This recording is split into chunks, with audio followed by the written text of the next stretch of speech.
여러분 반갑습니다. 오늘도 말라기서를 통하여 말라기 마지막 시간이 되겠습니다. 큰 은혜와 하나님 주시는 그러한 축복을 경험할 수 있는 시간 되시기를 바랍니다. 기도하겠습니다. 우주의 주지가 되시고 알파 오메가 되시는 역사의 주관자 되시는 살아계신 하나님 은혜를 감사합니다. 시대드마의 비밀을 선지서를 통하여 말씀하여 주시옵시기를 기도합니다. 말라기 마지막 부분을 통하여 깨달음의 은혜가 있게 하여 주시오. 주여 귀가 열리고 눈이 열리고 하나님이 보여주신 것을 볼 수 있는 복되고 아름다운 시간 되도록 도와주옵소서. 주의 종을 도구로만 사용하여 주시옵소서. 성삼위하나님 영광 받아 주옵소서. 예수님 이름으로 기도합니다. 아멘. 오늘 말라기 3장 13절부터 말라기 4장 6절 끝절까지 말라기 마지막 부분을 우리가 살펴보고자 합니다. 말라기서는 여러분이 아시는 것처럼 구약의 맨 마지막 책이고 또 오늘은 말라기서 중에도 맨 마지막 부분, 굉장히 중요한 부분을 함께 살펴볼 텐데요. 이 시간도 성령님의 지혜와 감동이 있기를 바랍니다. 3장 13절 여호와가 이르노라 너희가 완악한 말로 나를 대적하고도 이르기를 우리가 무슨 말로 주를 대적할까 하는도다. 완악한 말로 이스라엘 백성들이 하나님을 대적했다는 거예요. 마음으로 생각하는 거하고 말로 표현하는 건 차이가 많습니다. 하나님이 그 말을 다 들으시고 하나님께서 마음에 아주 상처를 받으신 것을 알 수가 있습니다. 말로 하나님을 원수처럼 대적하는 지경까지 이스라엘이 이뤘다고 하는 겁니다. 그러니 이스라엘 백성들의 반응이 뭡니까? 우리가 무슨 말로 주를 대적하였습니까? 하나님이 주의 종 말라기를 통하여 주시는 그 경고의 말씀, 책망의 말씀을 듣고 반항을 하고 자신들이 그렇지 않다는 겁니다. 자신들의 죄를 전혀 모르고 그야말로 죄악이 보편화된 만연한 당시의 이스라엘 사회 상황이라고 할 수 있습니다. 말라기 전체 1장부터 우리가 끝장까지를 살펴보면 번번이 말라기를 통하여 하나님께서 죄를 지적하고 경고하고 이렇게 했지만은 그들이 한 번도 그대로 우리가 잘못했습니다 하고 시인한 적이 있습니까? 없습니다. 회개한 적이 있습니까? 없습니다. 도리어 말씀하신 하나님을 못마땅하게 여겨서 말로 공격하는 지경에 이르렀다고 하는 것입니다. 14절 이는 너희가 말라기를 하나님을 섬기는 것이 헛되니 만군의 여호와 앞에서 그 명령을 지키며 슬프게 행하는 것이 무엇이 유익하리요. 완악한 말의 신뢰를 하나님께서 들은 대로 신뢰를 말씀하시는데 하나님 섬기는 것이 헛되다는 거예요. 하나님 명령을 지키어 슬프게 행하는 것이 무슨 유익이 있겠냐? 아무 유익이 없다는 거예요. 교만한 자가 복되고 악한 사람들이 번성하고 하나님을 시험하는 자들에게 화를 면한다. 이런 완악한 말로 이렇게 한다는 겁니다. 그야말로 신앙의 무용론, 하나님 믿는 신앙은 아무런 무익하다. 궁상맞게 죄를 안 지으려고 그렇게 하고 죄를 지어도 회개할 필요가 있겠느냐. 하나님이 실현 주는 게 우리를 연단한다고 다 부질없는 소용없는 그런 것이다. 오히려 죄짓고 교만하게 사는 세상 사람들이 더 잘 살고 번영하지 않느냐. 오히려 이들은 세상 사람 세상을 부러워하는 비교의식에 사로잡혀 있었습니다. 그래서 하나님으로서는 우리가 만족을 줄 수가 없다.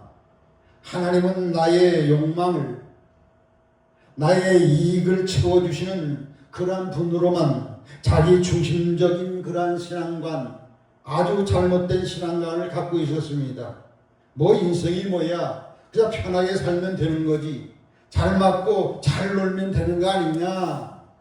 이러한 타락한 그러한 것이 팽배되어 있었습니다. 근본적인 우리 인간의 가치를 알려고 따르려고도 하지 않았습니다. 우리 인간은 어디에서 왔는가? 어디로 가는가? 무엇을 위해서 우리가 살아야 될 것인가? 하나님의 영광을 위해서 나는 어떻게 살아야 될 것인가? 이런 데는 전혀 아무런 관심이 없습니다. 그런데 관심을 가지고 살았다면 좀 더 발전되고 좀 더 성숙해 갈 텐데 하나님은 아무런 소용이 없다. 하나님께서 우리가 이스라엘 역사를 배우면서 할 수 있지만 역사 가운데 얼마나 이스라엘 백성들이 베푸신 그 축복들이 많고 얼마나 베푸신 기적들이 많고 얼마 전까지만 해도 그들이 바벨론 포로 생활을 70년 동안 했잖아요. 그러나 하나님께서 바벨론을 멸망시키고 이스라엘 백성들에게 이렇게 다시 자유를 찾게 하고 나라를 회복하게 하고 성전을 짓게 하고 이렇게 70년 만에 포로 생활을 마치게 하신 가까이 체험한 그 놀라운 하나님의 축복과 큰 긍휼을 망각해버린 채 하나님과의 관계는 영혼의 닭과 같다고 그랬어요. 가장 중요한 것은 하나님과 우리의 관계인데 그런 데는 관심이 없고 그저 육적인 일에만 하나님과의 어떤 영적인 일에는 관심도 없고 현실에만 국급해가지고서 하나님이 주시고자 하는 영원한 나라에는 관심도 없고 당장 현재 잘 먹고 잘 노는 일에만 관심을 두는 아주 근시안적이고 피상적인 안목을 가진 채 동물처럼 자기 본능대로 살아가는 타락한 저급한 이스라엘 백성들의 상태라고 하는 겁니다. 이들에게 이렇게까지 세속적으로 빠진 이유는 크게 두 가지. 장래의 비전이 보이지 않기 때문에 패배주의에 사로잡혀 있다는 두 번째, 너무 골치 아프게 하나님의 뜻이 어떻고 하나님의 연단이 어떻고 금방 결론 나지도 않은 이 문제이기 때문에 여기에 대해서 자포자기하는 허무주의가 그들을 지배하고 있었다는 거예요. 도리어 하나님의 기도 응답도 잘 안 해주고 도리어 기도도 하지 아니하고 우상 섬기는 자들이 더 잘 되고 죄 짓는 사람들이 저렇게 잘 되는데 하나님은 가만히 침만 지키는 것에 대한 악인에 대한 부응하지 않은 것에 대한 하나님에 대한 분노, 하나님에 대한 불만이 폭발을 하고 있는 것이죠. 그래서 하나님을 대적하는 말을 서슴없이 자신만 내풀 게 아니라 주위 사람들에게 이것을 토로함으로 자기도 하나님을 떠나버리고 사회 전체를 불신의 풍조를 만들어가지고 하나님을 떠나게 만드는 엄청난 악의 영향을 끼치게 됐다고 하는 겁니다. 하나님께서 사랑하셔서 선지자를 통하여 가지고 오늘 본문에서는 말라기 주의 종을 통하여 가지고서 저들이 잘못을 지적합니다.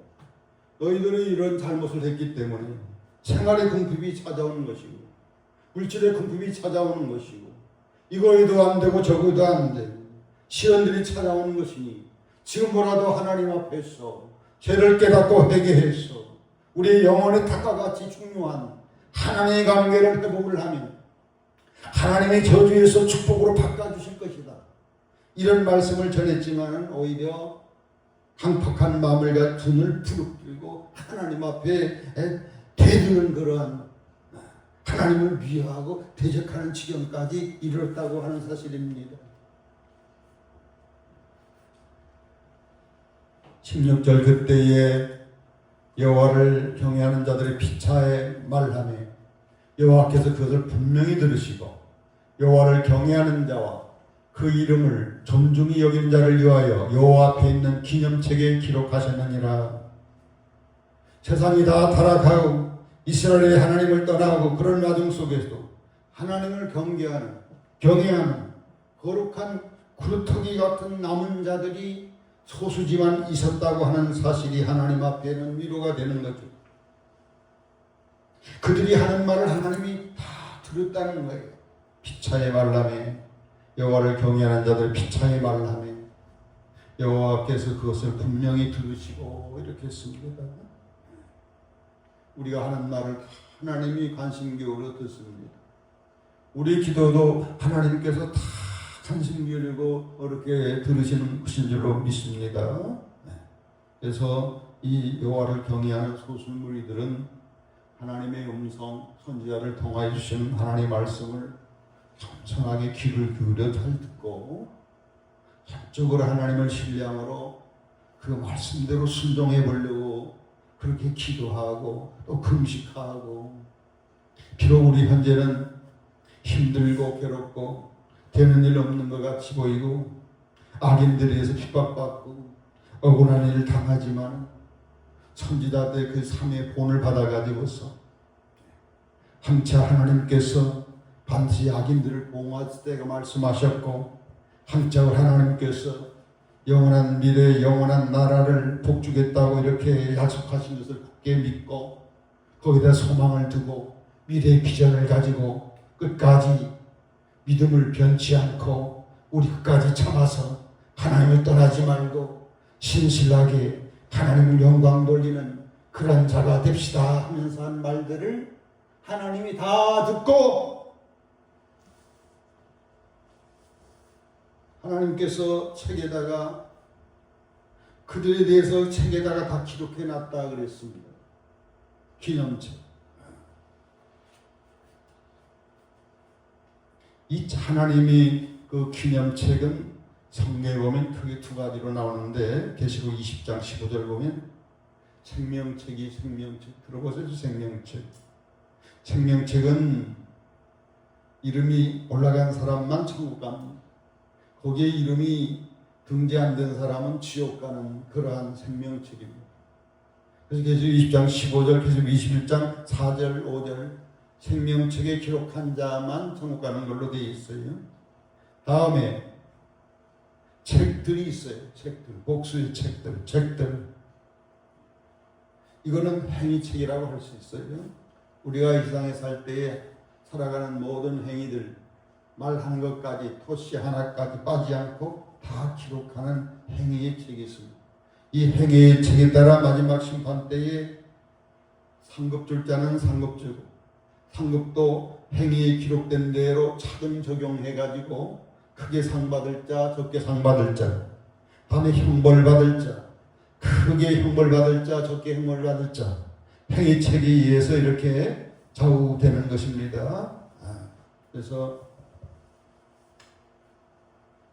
이 정한 날에 17절 보면 만군의 여호와가 여노라, 내가 정한 날에 그들을 나의 특별한 소유로 삼은다 그랬어요.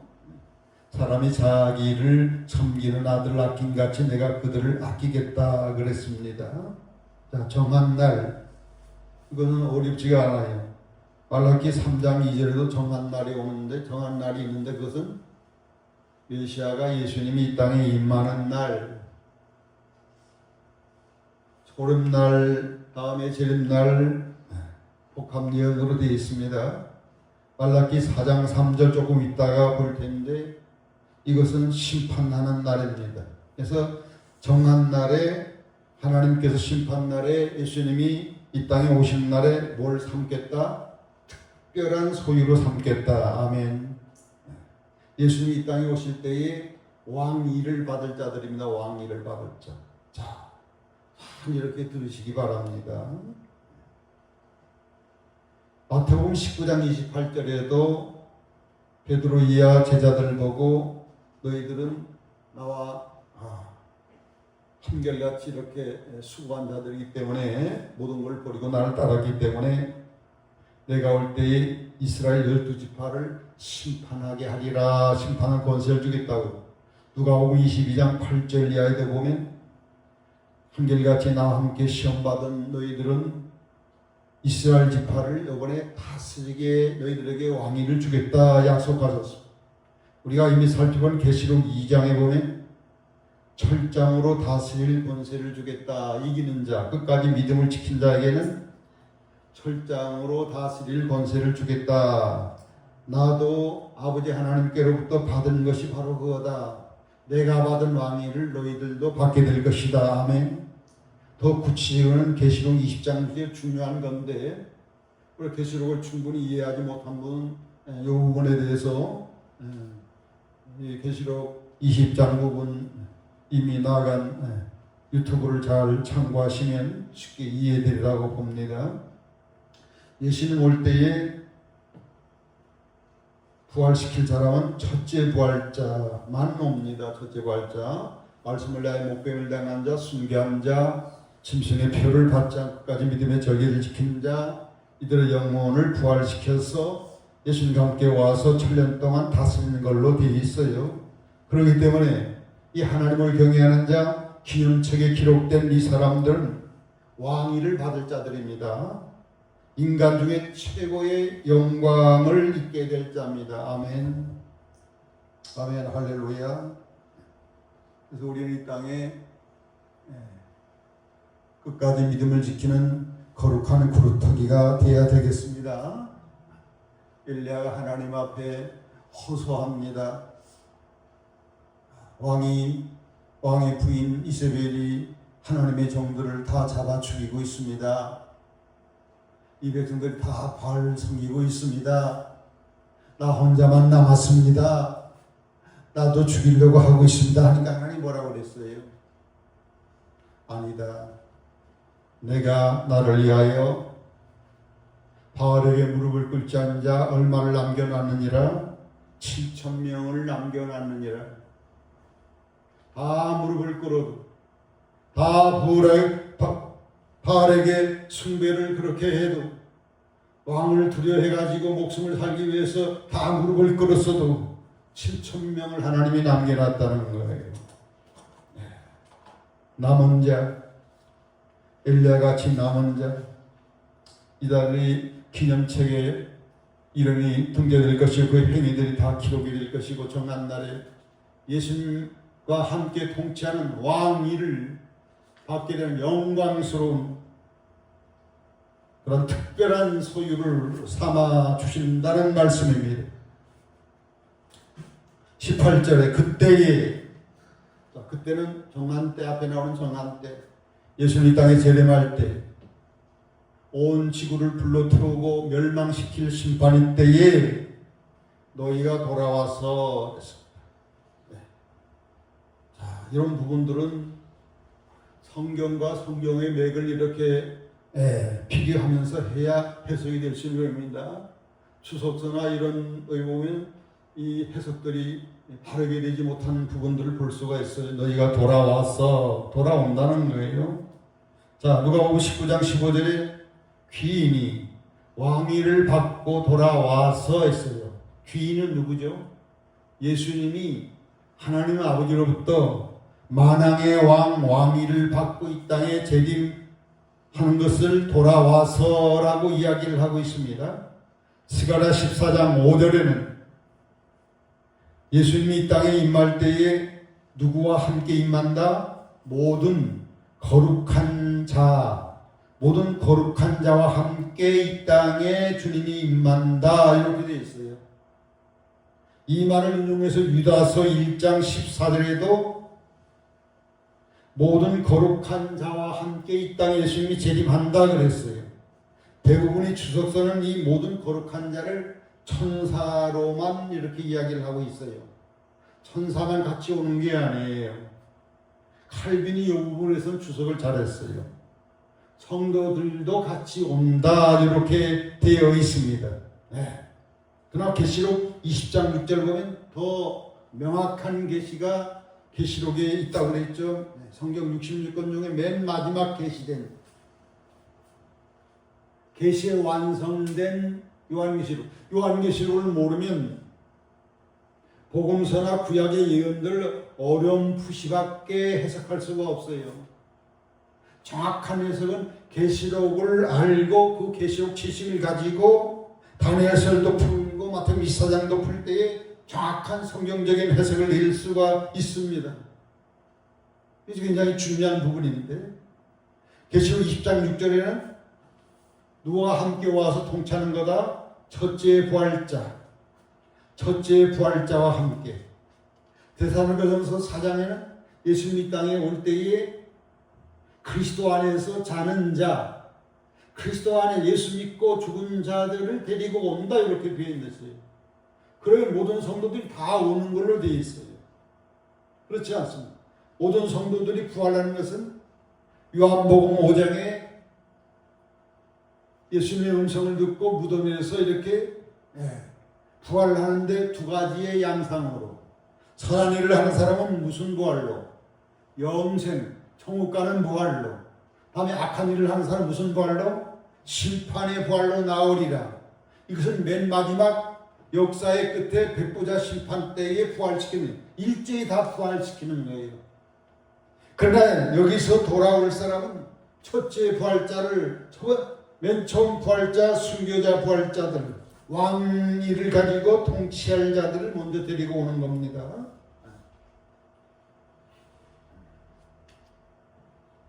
그래서 천년 동안 함께 왕노릇하는 걸로 이렇게 되어 있습니다. 그래서 계시록을 아는 지식은 굉장히 중요한 거예요. 지금은 계시록을 명확하게 열심히 듣고 배워야 될 때입니다. 이단들만 열심을 내면 안 돼요. 저들을 능가하는 그런 확실한 그런 성경의 지식 분별력을 우리께 창세기부터 요한계시록까지를 이렇게 맥을 이으면서 정확하게 성경에서 성경에 답을 넣는 이단들은 대부분 한 귀절만 놓고 이렇게 주장을 하는 거예요. 근데 성경을 잘 모르는 분들이 굉장히 많잖아요. 그렇기 때문에 그 귀절에 그냥 여기 성경에 이 말씀이 있네 해가지고 빠져드는 거예요. 그렇지 않습니다. 구원론도 마찬가지입니다. 성경 전체를 보고 구원론을 우리가 봐야지 딱 한 귀절만 보고. 그건 계시록할 때에 수없이 많이 말씀을 드린 바가 있어요. 하나님을 섬기는 자, 섬기지 않은 자를 분별한다. 의인과 악인을 분발한다.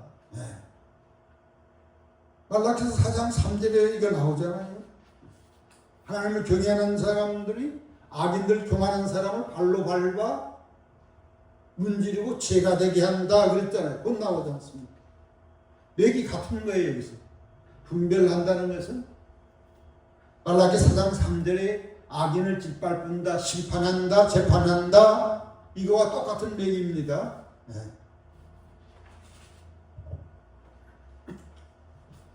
자, 4장으로 이제 마지막 장으로 왔습니다. 만군의 여호와 이르노라 보라, 영광로 불같은 날이 올 것이다. 교만한 사람, 악을 행하는 사람들 다 지푸리같이 탈 것이다. 그 이른 날에 그들을 살라. 그 뿌리 가지를 남기지 아니하고 완전히 태워버리겠다. 이렇게 경고를 하고 있으니 영광로 불같은 날, 데살로니가 후서 1장 7절에 보면 불꽃 가운데에 예수님이 재림하는 걸로 되어 있어요. 요엘서 2장 3절 불꽃으로 태우는 날이라고 예언됐어요. 스바야서 1장 18절에 하나님의 여호와가 분노하는 날, 여호와의 질투의 불이 땅의 모든 주민을 멸절하는 날, 땅에 남아있는 모든 사람들을 다 태우는 날이라고 예언되고 있습니다. 그 뿌리까지 남기지 않고 다 살라버리는 철저하고 참혹한 심판이 예정되어 있고 이제 불언간에 그 심판이 임하게 될 것입니다.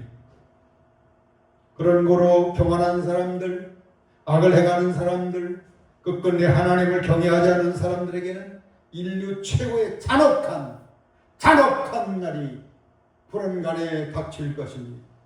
예수님께서도 마태복음 10장 15절에 그날은 소돔과 고모라 땅이 그보다 견디기 쉬울 것이니라. 무슨 말이에요? 소돔과 고모라가 하늘에서 유황불기로 다 태웠던 것처럼 그날보다도 더 참혹한 날이 될 것이니라고 예수님이 직접 마태복음 10장 15절에 말씀하고 있고, 이 날은 에레미야 23장 5절 6절에 하나님의 공의가 실현되는 공의의 날이다. 하나님의 정의가 어디 있습니까? 악인들이 저렇게 난리를 치고 잘 되고 번영하고 부자가 되고 잘 사는데 하나님의 정의가 어디 있습니까? 비로소 하나님의 정의가 이때에 총체적인 심판으로 완전히 실현되는 날이 바로 영광로 불같은 날, 주 예수님이 재림하는 날이다. 사장 2절 내 이름을 경외하는 너에게는 공의로운 해가 떠올라서 시간 광선을 비추니 너희가 나가서 외양간에서 나온 송아지가 짖듯이.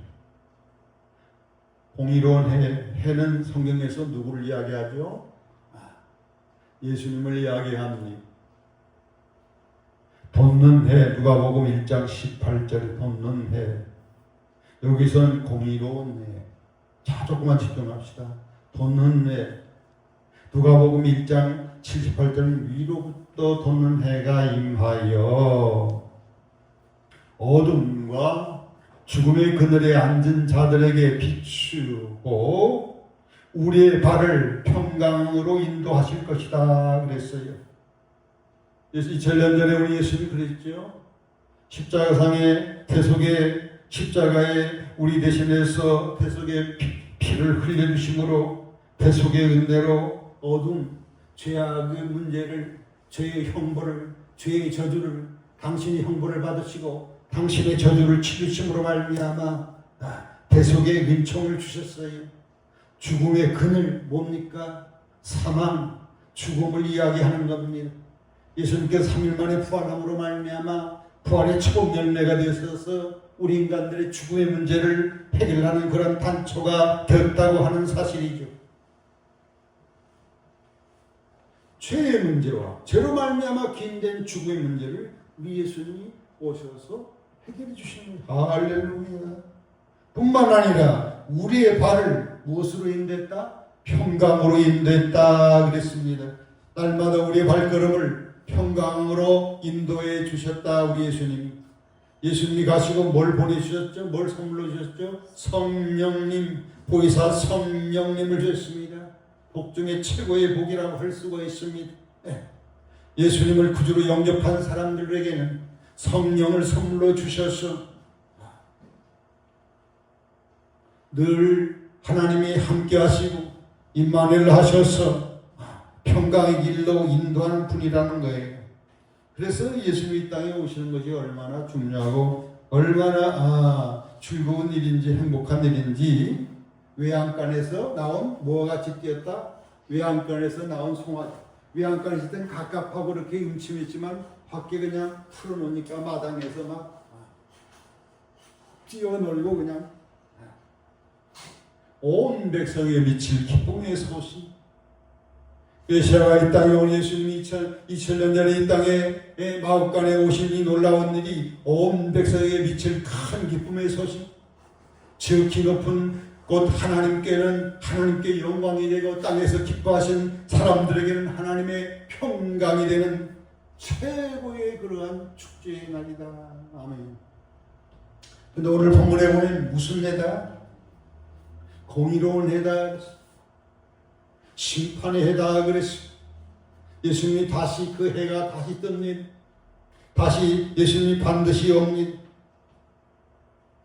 모세에게 첫째 돌판을 주어서 처음에는 완악한 백성들 때문에 깨뜨렸지만 다시 두 번째 돌판을 주셔서 그처럼 우리 인간들의 죄로 말미암아 메시아 하나님의 아들이 육체가 십자가에서 찢기고 그렇게 돌아갔지만 그걸로 끝나지 않고 영화로운 분으로 이 땅에 만왕왕으로 이 땅에 공의로운 해로 오셔서 뭘 하느냐? 성도들을 위로하고 하나님께 경외하고 경건하게 살려고 애를 쓰는 성도들에게 상급을 주시고 위로해 주시고 성도들 핍박하고 죽이고 이런 자들을 복수를 해 주시고 계시록에 보면 하나님의 신원해 주심을 찬양하고 계시고 성도들의 피, 선지자의 피를 하나님께서 다 갚아주신 것을 하나님께 영광 돌리고 감사하고 있습니다. 그만의 이 날은 회복의 날입니다. 모든 신체도 회복되고 만문도 다 회복되는 날입니다. 그래서 그 기쁨이 예수님 재림함으로 말미암아 이 땅에 전개될 아름다운 새 질서와 새 나라에 감격해가지고서 이사야 35장에 보면 사막에 뭐가 꽃이 피고 사막에 시냇물이 흐르고 장애인들이 눈을 뜨고 장애인들이 걸어서 무엇같이 뛴다. 여기서는 오늘 본문에는 송아지가 뜬다는데 거기는 사슴같이 펄짝펄짝 이 산에 뛰고 저 산에 뛰고 이 산에 뛰고 좋아가지고서 예수님이 오셔서 주신 그 은혜, 새로운 질서, 새 나라, 새 시대, 전쟁이 없고 사탄이 없고 죽음이 없고 병이 없고 가난이 없고 궁핍이 없고 증오가 없는 그야말로 인류의 최대의 축제날이 주 예수님이 이 땅에 재림하는 날입니다. 아멘. 할렐루야. 주 예수여 오시옵소서.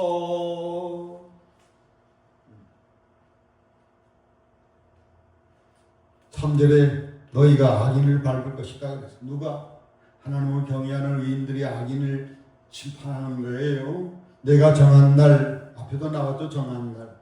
너의 발바닥 밑에, 너희 누구 발바닥 밑에, 하나님을 경외하는 의인이 발바닥 밑에 저들이 악인들이 죄와 같이 될 것이다. 만군의 여호와의 말이니라. 하나님을 경외하고 끝까지 남은 자로서 신앙의 절개를 지키고 짐승의 표를 받지 않고 죽을지언정 내가 주를 위하여 내 믿음의 절개를 지킨 이 사람들에게 마지막 왕위를 주셔서 악인을 심판하고 예수님과 함께 통치하는 영광, 최고의 영광 레벨을 주시는 것입니다. 아멘. 자, 이제 끝부분으로 그 점 다 왔습니다. 구약의 끝, 말라기의 끝 4절. 너희는 내가 호렙산에서 온 이스라엘을 위하여 내 종 모세에게 명령한 법권, 율례와 법도를 기억하라. 기억하라. 뭘 기억하라? 이스라엘을 위하여 내 종 모세를 통하여 준 명령, 율법을 기억하라 말씀했습니다. 왜 기억해야 될까요? 하나님의 사랑해서 이스라엘 위하여 사랑해서 주신 것이기 때문에 율법의 정신은 사랑입니다. 사랑해서 주셨습니다. 우리를 올가매려고, 우리를 부자에 하려고, 우리들에게 고통을 주기 위하여 율법을 준 것이 아니라 사랑해서 주셨습니다. 율법의 목적은 신명기에 여러 군데 나오지만 율법을 지킴으로 누구를 경외하고 하나님을 경외하고 하나님을 사랑하도록 다음에 그렇게 해서 항상 복을 누리게 하기 위하여 항상 복받게 하기 위하여 그것을 지킴으로 항상 복받기 위하여 그리고 우리 율법을 지킬 때 하나님의 말씀을 지킬 때에 마지못해서 억지로 이렇게 하는 게 아니라 하나님께 감사하는 마음으로 아멘. 나를 이렇게 축복해 주시고 더욱 축복해 주기 위하여서 하나님의 말씀을 주셨습니다. 기쁨으로 자원함으로 하나님을 사랑하는 마음으로 힘을 다하고 뜻을 다하고 성품을 다하여서 하나님의 말씀을 이렇게 지키는 거죠. 자, 여기서 율법을 기억하라. 구약을 끝마치면서 말라기는 구약과 신약의 다리 역할을 하는 것입니다. 말라기 시대 이후에 400년 지나서 예수님이 이 땅에 이 땅 베들레헴에 임하셨죠. 온 이스라엘 위하여 율법을 주신 하나님, 온 세계 만민을 위하여 뭘 보내주셨다? 예수님을 이 땅에 그리스도를 보내주셨다. 율법을 완성시켜 보내주셨다. 조금 여기 집중하십시다. 율법의 역할은 이 그리스도를 믿도록 인도하는 초등학교 교사의 역할을 한다고 갈라디아 3장 24절에 말씀하고 있습니다. 율법을 다 지킬 수가 없어. 인간의 힘으로는 율법을 다 지킬 수가 없어요. 지키는 것이 불가능하다는 거예요. 율법으로 르탐을 받은 육체는 아무도 없다고 해요. 그래서 인간의 부족함을 율법이 우리 인간의 부족함을 깨닫게 하고 죄인임을 깨닫게 하는 그런 역할을 해서 죄에서 구원받기 위하여 누구를 필요로 하는 거예요? 이 사망의 몸에서 사도 바울이 로마서 7장에 절규했습니다. 이 사망의 몸에서 누가 나를 건져낼 자가 있을까? 이 죽음에서 이 문제를 해결할 자가 있을까? 하고 절규하다가 나중에 무엇을 인하여 감사한다? 그리스도를 인하여 감사한다. 아멘. 예수님이 우리 율법에 의해서 율법의 저주와 율법을 지키지 못함으로 말미암아 형벌을 받을 수밖에 없었지만 예수님이 오셔서 그 형벌을 담당하시고 그 저주를 담당해 주셨기 때문에 누구든지 예수님을 믿고 십자가의 보혈의 은총을 의지하고 믿는 사람은 죄 없다 하시고 의인이라 칭해 주시고 하나님의 자녀가 삼아주시고 하나님의 자녀로서 뭘 주셨다? 하나님의 거룩한 성령, 굉장히 중요한 선물, 최고의 선물 성령을 주셔서 내 육체로 내 영으로 율법을 지키는 게 아니라 성령님이 임해가지고 감동을 따라 사랑함으로 기쁨으로 성령의 능력으로 율법의 요구를 다 준수할 수 있는 그런 능력자로 탈바꿈시켜 주셨다. 그런 그리스도를 잊지 말고 기억하라. 뿐만 아니라 예수님께서 이 땅에 새 율법을 주셨죠. 새 계명을 주었어요. 어디에 나오죠? 요한복음 13장 34절에 내가 너희를 사랑하듯이 너희도 서로 사랑하라. 내가 너희를 사랑하듯이 너희도 서로 사랑하라. 새 계명을 주었어요. 이 계명은 야고보서에는 자유의 율법이라고 그랬어요.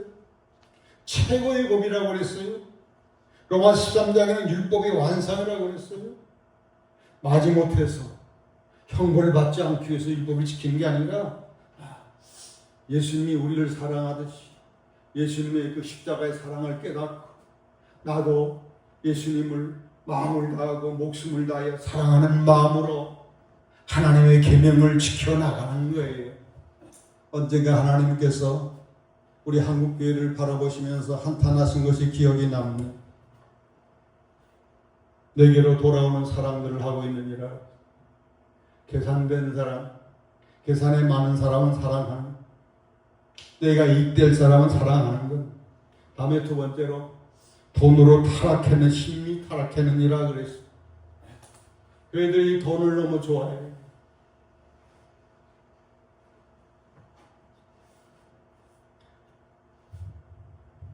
내게로 돌아오는 사랑은 예수님의 사랑이 아니죠.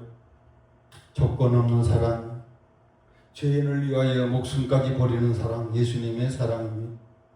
이 사랑을 가지고 우리가 하나님도 사랑하고 이 사랑을 가지고 우리 만나는 이웃들을 사랑해야 될 줄로 믿습니다. 하나님의 명령 율법은 우리들을 고통 주기 위해서 어렵게 만들게 준 게 아니라 영원한 복, 신명기 5장 29절 영원히, 지금뿐만 아니라 영원히 복되게 하게 주셨다.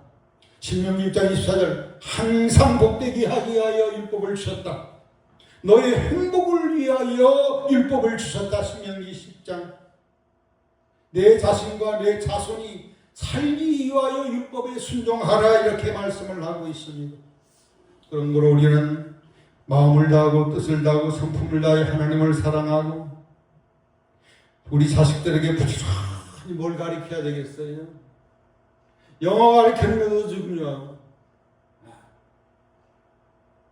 뭐 AI 가르치는 것도 중요하지만 가장 우선적으로 가르칠 것은 뭡니까?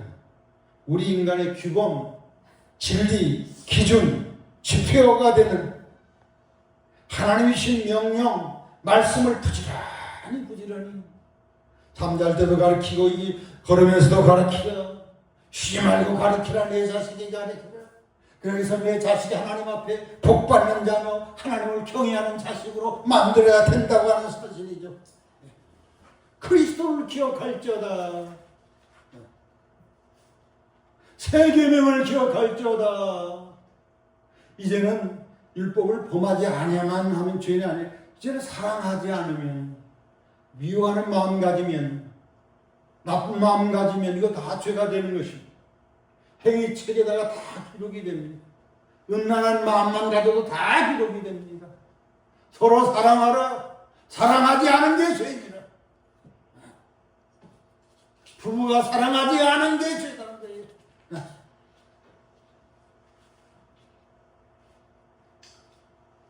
이제 끝절로 왔습니다. 참으로 중요한 예언이 여기 있습니다. 조금만 집중하면 이제 마칩니다. 보라, 여호와의 크고 두려운 날에 이르기를. 자, 여러분 이제 해석이 가능하죠. 여호와의 크고 두려운 날은 언제? 최후의 심판, 하나님의 공의와 정의가 실현되는 그런 날, 주 예수님이 재림하는 날입니다. 재림하기 전에, 주님이 재림하기 전에 하나님이 어떤 일을 계획을 세웠느냐? 선지자 엘리야를 보내겠다 그랬어요. 선지자 엘리야가 와가지고 하나님 아버지의 마음을 자녀에게로 돌이키고 자녀들의 마음을 그들의 아버지께로 돌이키고 돌이키는 일을 한다는 거예요. 만약에 선지자의 말을 듣고 돌이키지 아니하면 참 두려운 일이다는 거예요. 누가 와서 예수님이 두 번째 재림하셔서 저주로 그 땅을 친다. 아까 요엘서 거기 보면은 이 땅의 모든 사람을 다 진멸시켜버립니다. 완전히 다 태워버린다고.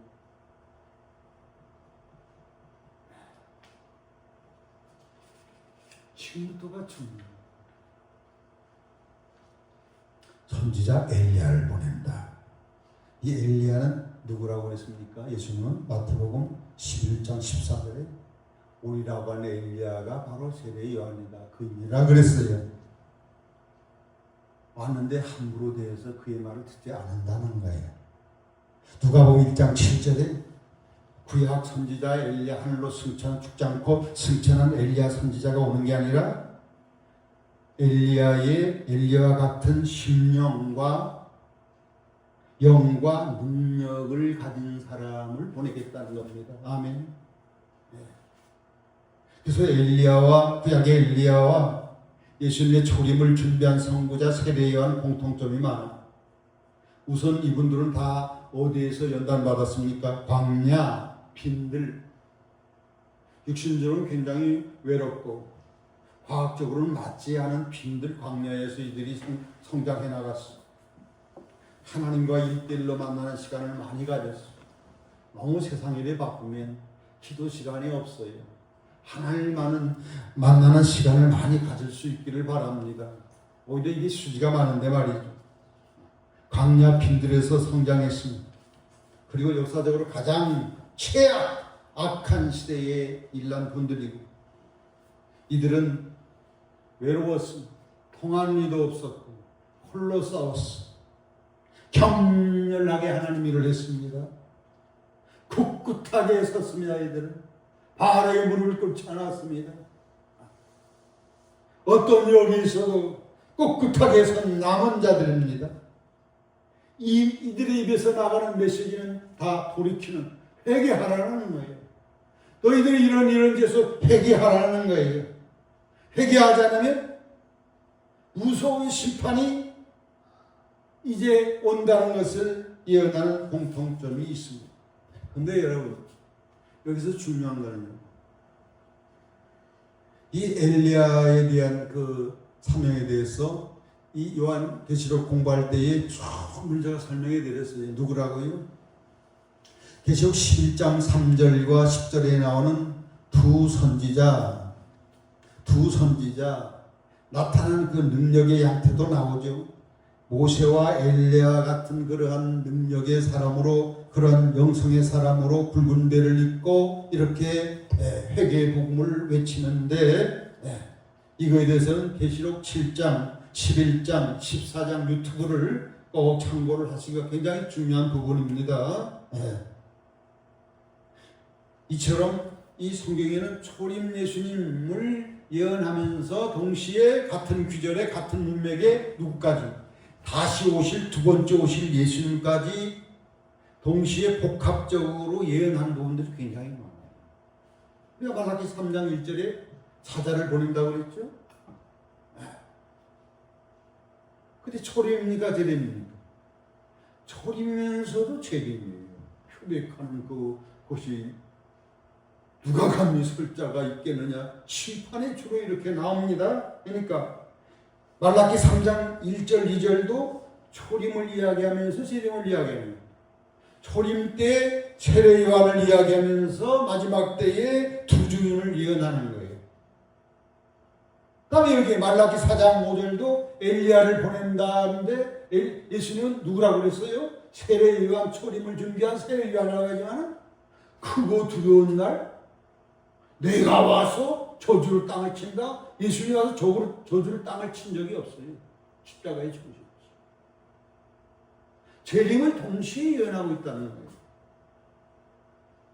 말라기 3장의 세례 요한의 그 외침죠. 회개하라 천국이 가까이라 하면서 회개 열매를 맺지 아니하면 그분이 오셔가지고 지켜 다 불에 태운다 그랬어요. 회개 열매를 맺어야 된다 그랬어요. 육적으로 아브라함이 사람이라고 구원 받지 못한다고 그랬어요. 그걸 연구를 해보면 예수님이 초림 예수님도 예언하면서 동시에 재림에 대한 예언까지도 동시에 하고 있어요.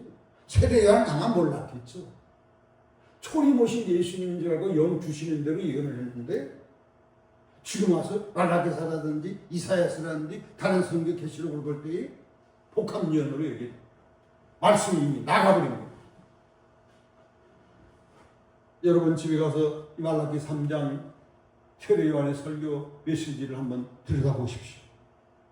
그리고 이사야 40장 3절 광야에 외치는 자의 소리 세례 요한에 대해서 예언을 했어요.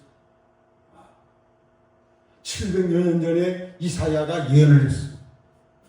이것은 우리가 다 오늘날까지 대부분 교회들이 초림 예수님을 맞이하기 준비자 세례 요한으로만 해석을 하는데 말라기 40장 10절 보시면 그가 심판하는 걸로 이렇게 나와. 예수님이 오셔서 심판하는 것. 초림을 이야기하면서 재림을 이사야서 40장 강야 외치는 사이에도 초림의 강야에서 세리가 되지만 재림의 강야 외치는 자의 소리 돌이키는 자 돌이키지 않으면 내가 와서 저주로 땅을 친다.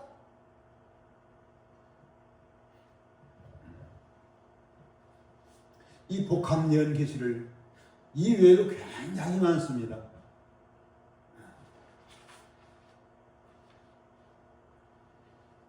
자, 이제 마무리 짓겠습니다. 말라기서를 마치면서 구약 성경을 마치면서 우리가 여기서 우리가 눈여겨볼 낱말 오이를 봅니다. 아버지의 마음. 또 무슨 마음이 나오죠? 자녀들의 마음. 자녀들의 마음을 아버지께로 돌이키는 거예요. 아버지의 마음을 자녀들에게 돌이키는 거예요. 아버지의 마음이 말라기서에 많이 나오죠. 말라기 1장 2절에 내가 너희를 사랑했노라. 이스라엘 백성들 내가 너희를 사랑하였다. 이렇게 하니까 이스라엘 백성들 자녀들은 어떻게 대답합니까? 주께서 어떻게 우리를 사랑했어요? 다음에 너희는 나를 멸시하고 있느니라. 예배와 하나님 앞에 드리는 그 제물이 너희들 수상한테 바쳐도 안 받을 것을 병들고 다 찌그러지고 쓰다 남은 걸 바치고 있느니라. 나를 멸시하고 있다니까. 우리가 어떻게 주의 이름을 멸시했어요? 다음에 너희들은 하나님에서 지음받고 한 아버지의 자녀들이 아니냐. 자기 형제를에게 거짓을 행하고 있느니라. 조강지처를 버리고 자기 욕망을 위하여 이방 여인을 취하여 이혼을 하고 어찌입니까? 어찌 됩니까? 그랬어요. 이스라엘 백성들. 너희가 나를 괴롭게 하고 있느니라 하니까 우리가 어떻게 하나님께 괴롭힘을 드렸습니까? 너희는 하나님의 것을 어찌하여 하나님의 것을 도둑질하는가? 왜 온전한 11조를 드리지 않고 헌물을 드리지 아니하는가? 우리가 어떻게 하나님의 것을 주의 것을 도둑질했어요? 완악한 말로 나를 대적하고 있는 하나님 믿어도 소용이 없고 그만하고 악한 사람들이 더 잘 때고 하나님을 실험하는 자들도 하나님 가만 놔두고 잘 때고 정의 하나님이 어디 있습니까? 하나님의 소용이 없습니다. 하나님에게 무슨 소용이 있습니까? 악인들이 더 잘 되지 않습니까? 우리가 여기서 하나님 아버지 마음 그리고 이스라엘 하나님의 자녀들의 마음이 굉장히 사이에 커다란 간극이 벌어진 것을 알 수가 있어요. 너무나 아버지의 마음을 헤아리지 못해. 누가복음 15장에 보면 탕자의 비유가 나오는데 탕자가 이렇게 죽은 줄 아는데 살아 돌아오니까 무조건 아버지는 품에 안았는데 큰 아들은 불평불만합니다. 아버지의 산을 탕진한 저 나쁜 동생한테 이렇게 잔치를 벼슬라 금가락지를 주고 말이죠. 아주 아버지가 못마땅 형제에 대해서 시기하고 미워하는 마음이 있었어요. 요나 선지자라는 선지자가 있었는데 니느웨 성 12만 이상 아수르의 수도에 가서 외치라고 그랬어요. 이 40일 지나면 다 망하니까 회개하라고 그러니까 왕부터 짐승까지 다 금식해서 돌아오니까 하나님이 살려주니 요나는 가만히 이렇게 동산에서 지켜보다가 하나님이 저주를 안 하고 심판 안 하니까 막 불평불만을 일으키잖아요. 하나님의 마음을 품어서 주의 종이 선지자가 하나님의 마음을 품어서 회개하기를 바라고 저들이 살면 하나님 감사합니다. 우리 동생이 죽은 줄 알았는데 이렇게 돌아오니 얼마나 기쁜지 우리 아버지 너무 좋아하시네. 함께 기쁨에 동참하죠. 우리들은 어떻습니까? 우리의 마음 하나님의 마음을 우리가 잘 헤아리고 있습니까? 나는 하나님을 슬프게 하고 하나님께 막 상처를 주고 말을 함부로 하고 하나님을 멸시하고 이런 타락한 이스라엘 백성들 같이 되지는 않았습니다. 한번 우리가 살펴볼 수 있기를 바랍니다. 우리의 마음이 하나님께로 향할 수 있기를 바랍니다. 하나님의 그 깊은 마음을 이제는 헤아려서 성숙한 자식으로서 하나님의 기쁨이 나의 기쁨, 하나님의 슬픔이 나의 슬픔 이렇게 될 수 있기를 바랍니다. 저와 여러분이 세상의 맨 마지막 세대입니다. 우리 세대 끝나면 주님이 재림하시고 온 지구가 다 불타고 7년 대환란 끝에 불탑니다. 남은 자들, 거룩한 남은 자들은 휴거됩니다. 하나님께서 마지막 기회를 주고 있습니다. 선지자 엘리야를 보내서 마지막 기회를 준 것처럼 부종이 14만 4천을 온 세계에 풀어가지고 세례요한은 유대 한 나라를 위하여 보냈지만 마지막 보낸 두종이 14만 4천 온 세계에 수많이 동원될 것입니다. 그들이 회개하라고 회개하지 않으면 다 하나님의 심판을 피하지 못할 거라고 이렇게 외치면서 예수님 맞이할 준비를 구체적으로 이렇게 시킬 것입니다. 이제는 성숙한 자식으로 예수님을 마음 닮아 예수님처럼 사랑하게 해주십시오. 이제는 예수님처럼 마음을 다하고 뜻을 다하고 목숨을 다해 순종하는 자식이 되게 해주십시오. 예수님 닮은 그러한 신부로 성숙되게 해주십시오. 이제는 기도가 차원이 다를 때입니다. 시급합니다. 이미 늦은 분들도 있어요. 부지런히 열매를 위하여 기도하고 열매를 위하여 몸부림을 쳐야 될 때입니다. 역사의 끝은 심판이 되고 농사라기는 추수 때입니다. 주님이 추수하러 오십니다. 이것은 간단한 문제가 아니에요. 열매 맺으면 휘거되고 열매 맺으면 혼인잔치에 들어가고 열매 맺지 않고 부실을 하면 다 태워버리고 지옥 가는 영원한 결정적인 순간이 다가오고 있기 때문에 역사의 끝자락에 사는 저와 여러분 막중한 심각성과 위기의식을 느끼고 중책감을 그렇게 느끼고 주님의 오심을 준비하는 이 지혜로운 성도들, 지혜로운 사처녀 같은 우리가 돼야 될 줄로 믿습니다. 세상은 점점 타락하고 점점 주님 오실 때에 자기 사랑, 돈 사랑, 교만 자랑, 쾌락사랑을 하는 사람보다 더하는 그런 마지막 시대에 끝까지 무릎을 꿇지 말고 남은 자가 될 수 있기를 축복합니다. 남은 자로 엘리야처럼 모세처럼 세례요한처럼 남은 자가 되어서 거룩한 하나님의 명령을 사명을 받을 수 있기를 바랍니다. 많은 사람들이 불지향에 우리 사랑하는 사람들이 불지향에 사정없이 지금 노출되어 있지 않습니까? 다 변화받아 하나님을 경외하여 휴거될 수 있도록 저와 여러분이 그러한 축복 속에서 헌신할 수 있기를 축복합니다. 기도하겠습니다. 역자락의 끝자락까지 왔습니다. 세상의 끝자락까지 왔습니다. 이제 심판의 주가 오시고 그 전에 7년 대할 날이 일어날 것입니다. 곳곳에 홍수의 재앙, 지진의 재앙으로 곳곳에 하나님 난리와 난리들이 일어날 것입니다. 일어나기 시작하고 있습니다. 깨어 근신하게 하여 주셔서 주의 음성을 듣게 하여 주시기를 바랍니다.